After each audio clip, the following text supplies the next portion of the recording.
Crée en moi un cœur pur, ô mon Dieu. Rends-moi la joie d'être sauvé.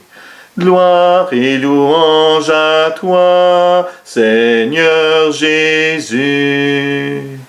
Et le Seigneur soit avec vous et avec votre esprit.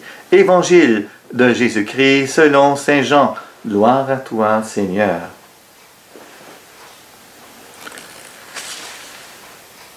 À l'occasion d'une fête juive, Jésus monta à Jérusalem.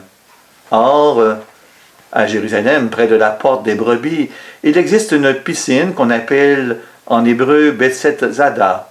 Elle a 5 colonnades, sous lesquelles était couchée une foule de malades, aveugles, boiteux, impotents. Il y avait là un homme qui était malade depuis 38 ans. Jésus, le voyant couché là, et apprenant qu'il était dans cet état depuis longtemps, lui dit « Veux-tu être guéri ?» Le malade répondit « Seigneur, je n'ai personne pour me plonger dans la piscine au moment où l'eau bouillonne, et pendant que j'y vais, un autre descend avant moi. » Jésus lui dit « Lève-toi, prends ton brancard et marche. » Il prit son brancard et il marchait. Or, ce jour-là était un jour de sabbat. Les Juifs dirent donc à cet homme que Jésus avait remis un sur-pied, « C'est le sabbat, il n'est pas permis de porter ton brancard. » Il leur répliqua, « Celui qui m'a guéri, c'est lui qui m'a dit, prends ton brancard et marche. » Ils l'interrogèrent, « Qui est l'homme qui t'a dit, prends ton brancard et marche? » Mais celui qui avait été rétabli ne savait pas qui c'était. En effet, Jésus s'était éloigné, car il y avait foule à cet endroit. Plus tard, Jésus le retrouve dans le temple et lui dit, « Te voilà guéri, ne pêche plus. Ne pêche plus. Il pourrait arriver quelque chose de pire. » L'homme partit annoncer aux Juifs que c'était Jésus qui l'avait guéri. Et ceux-ci persécutant Jésus parce qu'il avait fait cela le jour du sabbat. Acclamons la parole de Dieu. Louange à toi, Seigneur Jésus.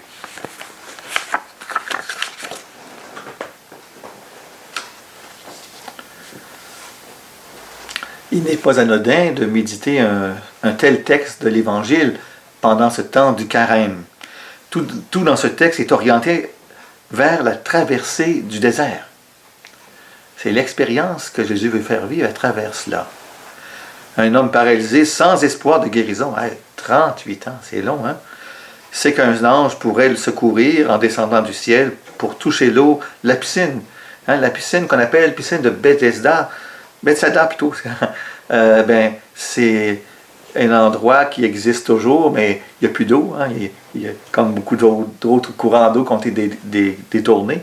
Mais des personnes descendaient dans cette eau quand elle bouillonnait et souvent étaient guéris. Mais ça fait 38 ans qu'il essaie de faire ça. Il sait qu'atteindre l'eau au moment précis, la visite de l'ange lui est impossible. Seigneur, je n'ai personne pour vous plonger dans la piscine. 38 ans qu'il est contraint de vivre, de suivre des cycles d'attente folles et des déceptions amères, à mener un combat de la persévérance qui semble sans issue à 38 ans. Nous autres, on a quelques mois avec cette pandémie qui nous touche. Ce paralytique représente l'humanité dans la détresse, dans l'isolement, pas plonger le péché. Quand Jésus parle quelque chose de pire, c'est ce pire-là qui parle. Atteinte d'un mal incurable, l'humanité ne peut pas atteindre le salut. Ainsi, comme dans le livre de Deutéronome, le peuple avait erré 38 ans sans parvenir à trouver son chemin dans le désert.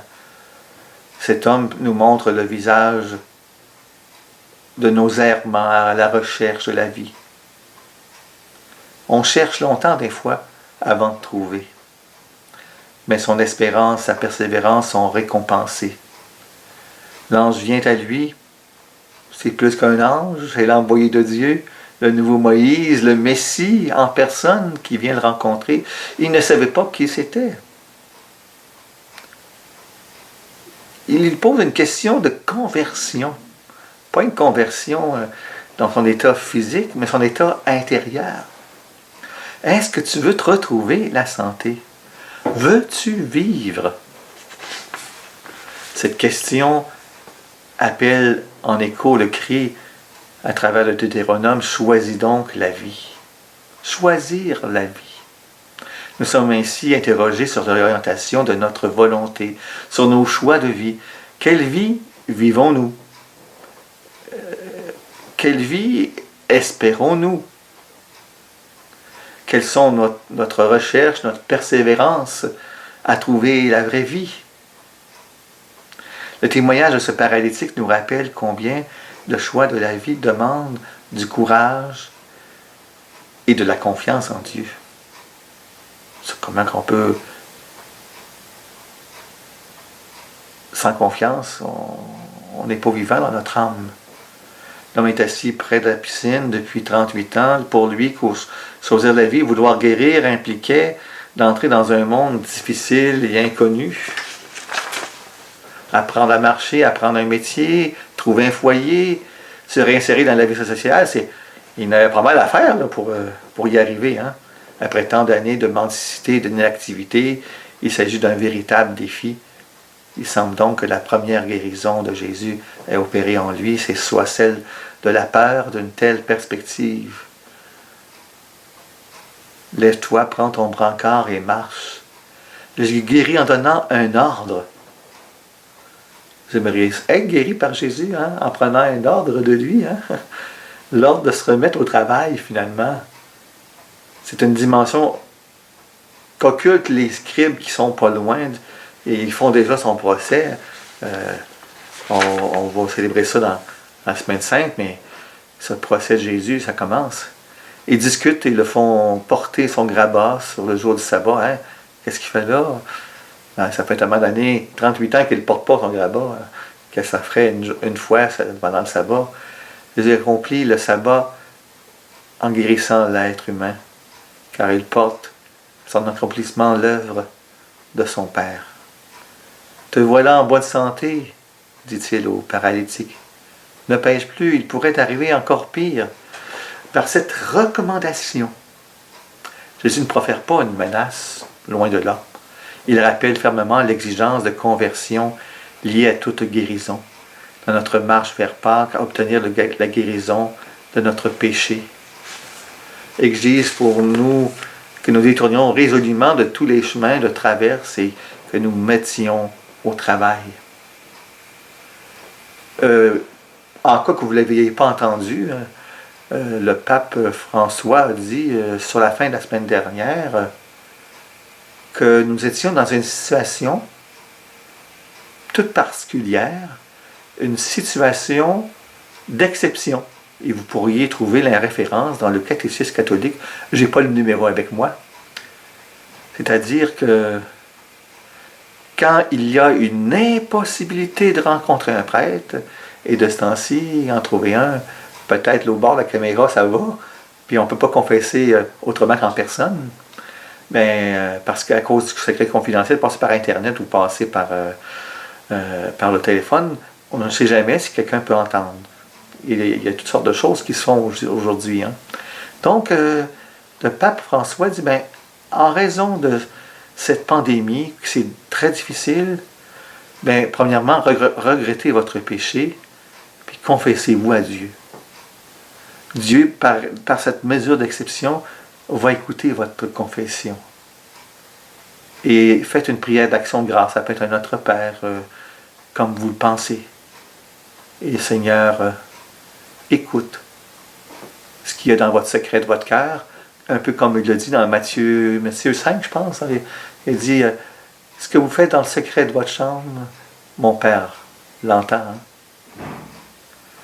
Seigneur Jésus, on te prie aujourd'hui, on attend de toi la guérison du monde. Hein? Puis c'est physiquement, puis aussi au niveau du cœur, car toi seul est notre salut. Or, voici que tu viens à nous et tu nous donnes l'ordre de commencer une nouvelle vie. Nous nous appuyons sur ta parole et là, la puissance de vaincre, nos peurs de vivre, nos peurs de nous mettre au travail, nos peurs d'affronter notre monde qui est inconnu. Nous choisissons de marcher à ta suite, libres et confiants, portant les grabats de nos vies. Conduis-nous vers la maison du Père. Fais-nous entrer dans ta joie. Amen. Ça va être un peu plus animé demain. Il y aura peut-être un peu de chant. J'ai sorti ma bande enregistrée de Beauchamp qui va accompagner la fête de l'Annonciation. Normalement à 16h, à moins que j'annonce qu'il y a un retard, mais ce sera à 16h normalement que je le ferai demain. Donc, souhaiter que tout ça passe bien demain. Donc, je serai encore dans mon confinement avec des habits de fête, comme on dit.